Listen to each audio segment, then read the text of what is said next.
Stephen Casey is a Navy veteran who later attended college on the GI Bill at LeTourneau University, followed by seminary and law school at Regent University. After law school, Stephen clerked for the Texas Supreme Court and then ran a private law practice, appearing on CNN, 2020, Fox News, and multiple print and media outlets for his pro bono legal work. He later served as general counsel for a solar startup and healthcare company before launching DataPoint Media Group.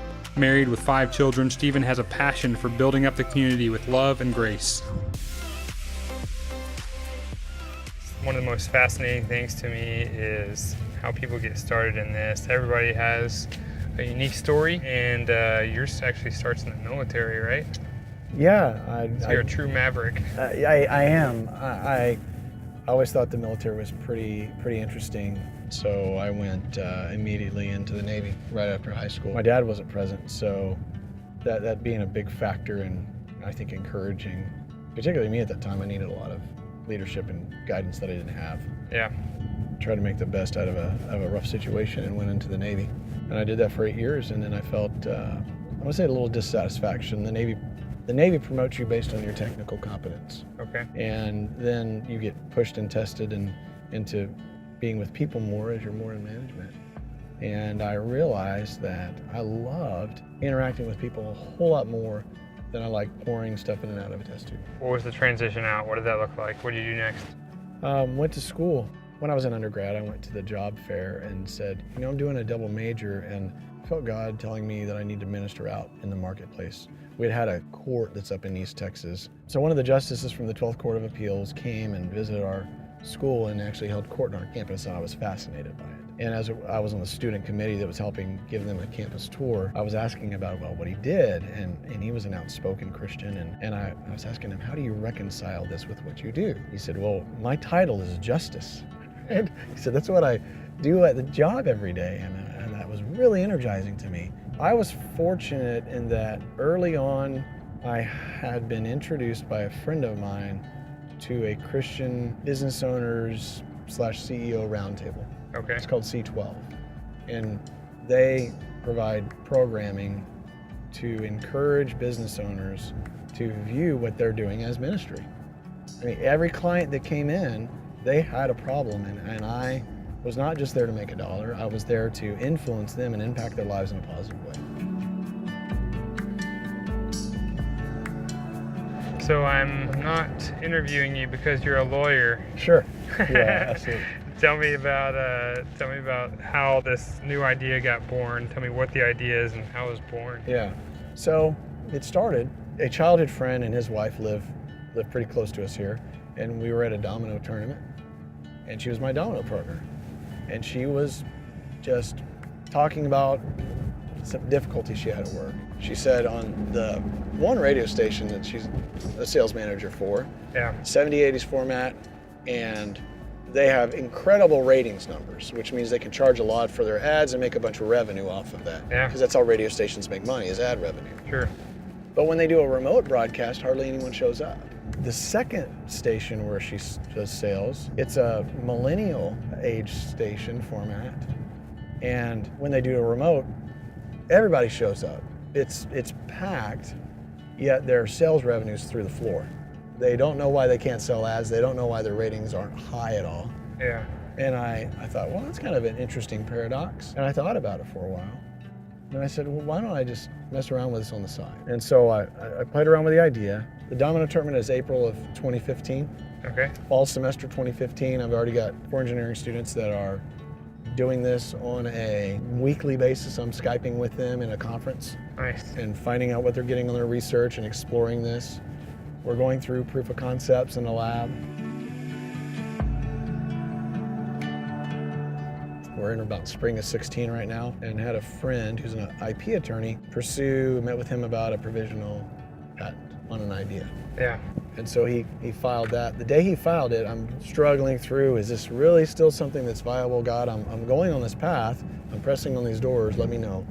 The day he filed it, my IP attorney sent me an email with an article out of Bloomberg Business, and it read, Delilah, the queen, of radio, she's angry. Why is she angry? Because these meters are destroying her show. Why does she blame the meters?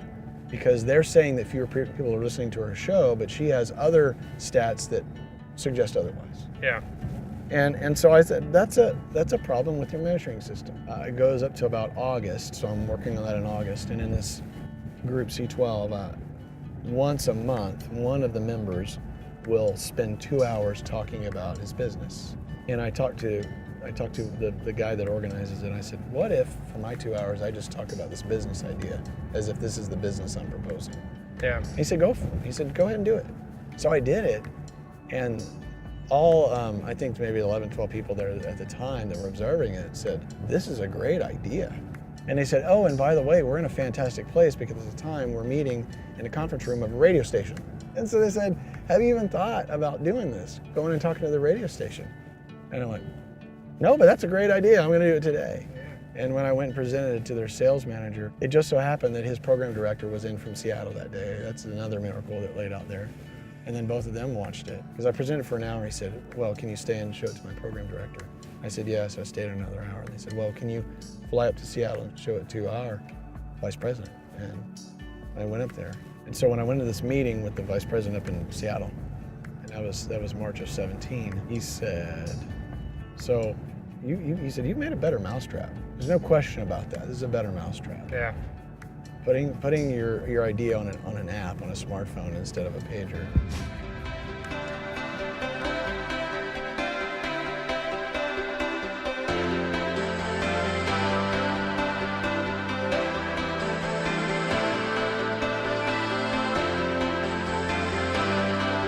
So tell me more about what Audion actually does. The app, people will download it on their phone. The radio station promotes it. They download it on their phone, Android or iPhone. And by doing that, they get entered into a weekly drawing to win $1,000. Log in with, Facebook or Google, whatever they're going to choose their login, or they can set it up themselves, and just basic demographic information about them.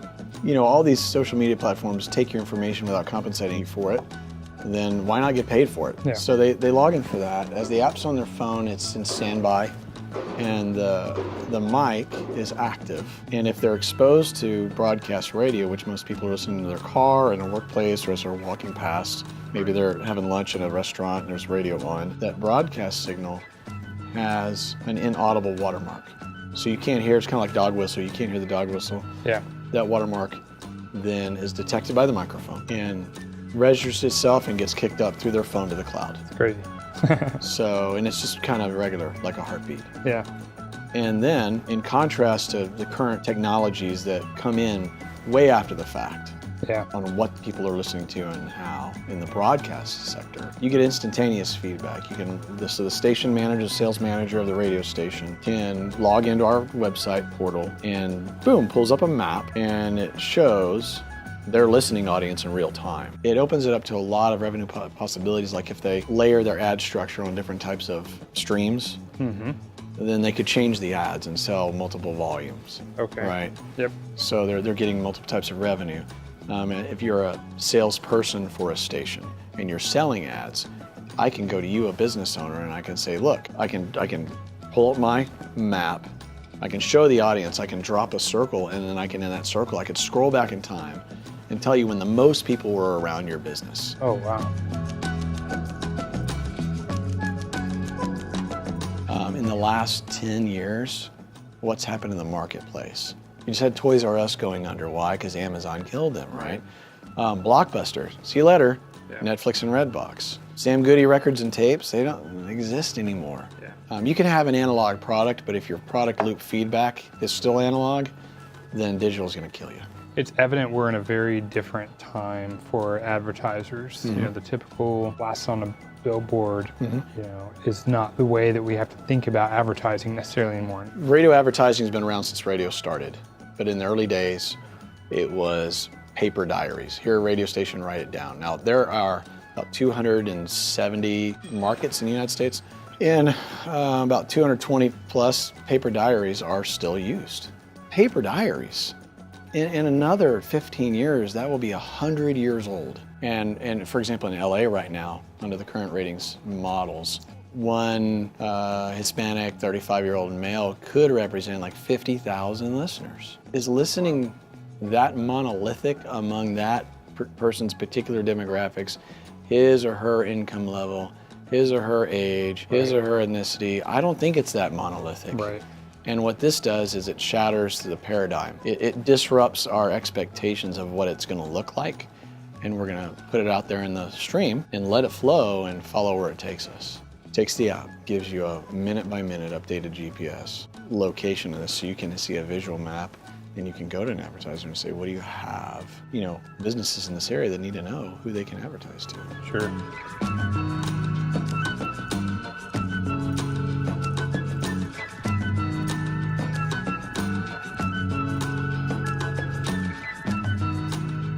I want to hear more about the roots of this. You had this conversation with this woman while you're playing dominoes. Yeah. It sparked all this. Dive a little bit deeper, because we jumped from that all the way through to the meeting in Seattle. Sure.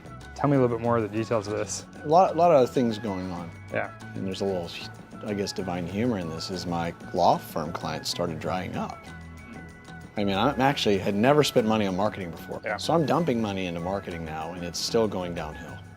That is the time when I got approached by my friend to go be the general counsel at his new company and to consider closing my law office. Then I was looking for technology companies to develop the app. Through a friend of a friend, I ran into these two guys, and they had a meeting in Austin, and we started talking about our connections. And they both used medical cost sharing companies for their healthcare, and that's exactly what I use. So a lot of these instant connections formed through these things that were seemingly random. The doors were closing my firm and opening up for this right when I needed to shift over. Yeah. Every single step of the way, I push and then another door opens, and I push and then another door opens. The transition from running in the skill set required to run a law firm and starting up a software company. Yeah. Vastly different. Wildly different. So talk to me about like the journey of trying to acquire those skills and the ups and downs of that part of that journey. Part of the journey was made easier, I think, by the bridge of thinking of it as a CEO. And early on, I had someone talking to me about investment. And a friend of mine, he pulled me aside, not right at that moment, but he said, Stephen, this isn't a corner store, right? And yeah, your law firm is providing income and you're fulfilling that. But this could be million, multi-million, $100 million, billion-dollar company, and you need to think of it as a CEO. So I thought, okay, then what does a CEO do? And I just started researching the lives and habits of CEOs, listening to things that would shift my mind and shift my thinking. I became a listener to a lot of podcasts. Masters of Scale, that's one I listen to a lot.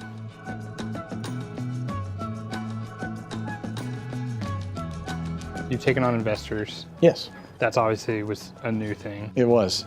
You're asking people to trust you. Yeah, absolutely. Talk to me about that journey. Maybe talk to me about the first time that you had that first conversation. Was it an ask? Was it someone who said, after you explained it, said, hey, I want a part of this? Earlier on when I was in Austin, I ran for office. So I had to learn how to ask people to support a campaign. Yeah. And that's scary. Hey, give me your money. Yeah. And the money that you worked for, and it's hard earned. And so it made that portion a bit easier. Going through the no's, I've had tons of no's on that, and I couldn't take that at heart. And I grew in my ability, because I'd say, could you give me feedback? Have them genuinely slice this up. Tell me where it looks ridiculous. Yeah. Tell me where it looks strong. What does that do to your heart, to your morale, as you go into those conversations and you hear no's and you hear the feedback that you don't want to hear? I think it tests the strength of your vision and the strength of your calling on that topic. This vision I'm pretty committed to, and so as time has gone on, I've seen how committed am I to it. I'm extremely committed. This has become what I'm supposed to accomplish at this next stage of my life.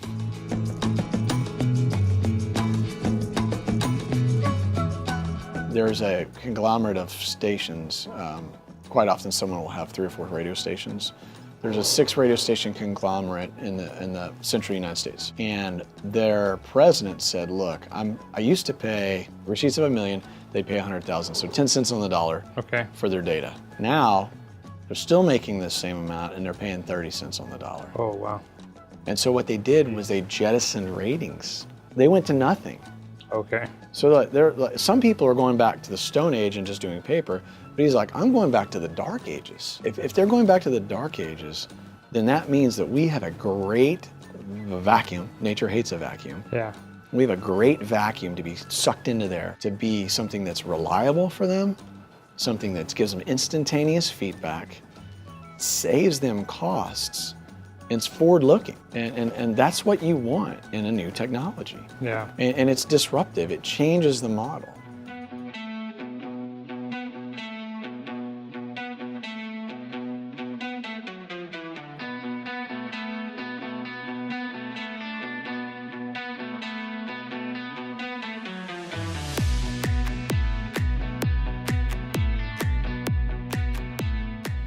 Well, tell me about, this is obviously a startup. Mm-hmm. You know, you've done sort of proof of concept in Seattle.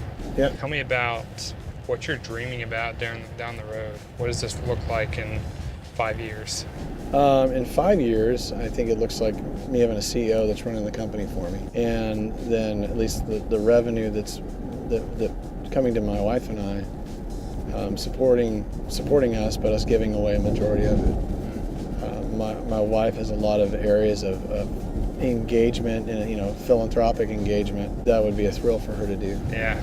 I have a friend, several friends who are missionaries, and something that's always, I won't say been difficult for me, but I know there's a difficulty on the mission field, is you're out, you're doing your missions work, and then you take a vacation. You, like, say if you're a foreign mission, you come back to the United States, and this whole time you're on vacation, in quotes, you're actually raising money and finding supporters so that you can go back out again. And I thought, what would it be like for them to actually have a true vacation, where there were vacation houses around the world that were built, that were fully stocked, and they could go there with their suitcase and stay there for 2 weeks, and they wouldn't have to pay a dime, right? It would just be a random, you put your name in, we're gonna pull it out of a hat, and then, yeah, you can't apply for another year because you did it, and do those on all over the world. And my wife, she was a flight attendant. She likes to travel. I love the idea of traveling. So that would be something that would fulfill both, like maintaining these houses, cool, and going out and do it and pushing away, like I said, 90% of what we make into things that have a great blessing on people. I call it KROI, Kingdom Return on Investment. Awesome. That's not my term. That's I got that out of a book. So thinking about that 5-year goal, and what that looks like 5-10 years down the road, what is more near term, but future goals, what does that look like for Yeah, near you? term. And it might be probably 8-year goals, because my license cycles of 8. Yeah. I was in the Navy for 8 years. I was in school for 8 years. I had my law firm for 8 years. Fair enough, So maybe yeah. there's another 8-year cycle. Getting out there and providing people a solid, relevant product that can make a difference in their daily life. Because right now, sales managers at broadcast radio stations, the immediate feedback on digital happens like that. Yeah. I know exactly who my client is, the digital person says, and I can access all the publicly accessible information and get it to them. Right now, broadcast radio doesn't have that in a way that's ubiquitous, that doesn't matter where you are. Right. There's some stuff in cars, right? To tell you in cars, but it stays in the car, right? And our platform goes across that, and I'd like to say, hey, let's give you a viable option. A lot of enthusiasm behind it. We have a fantastic team. I'm encouraged by it, and I recognize the gravity of the responsibility, and I want to do a great job.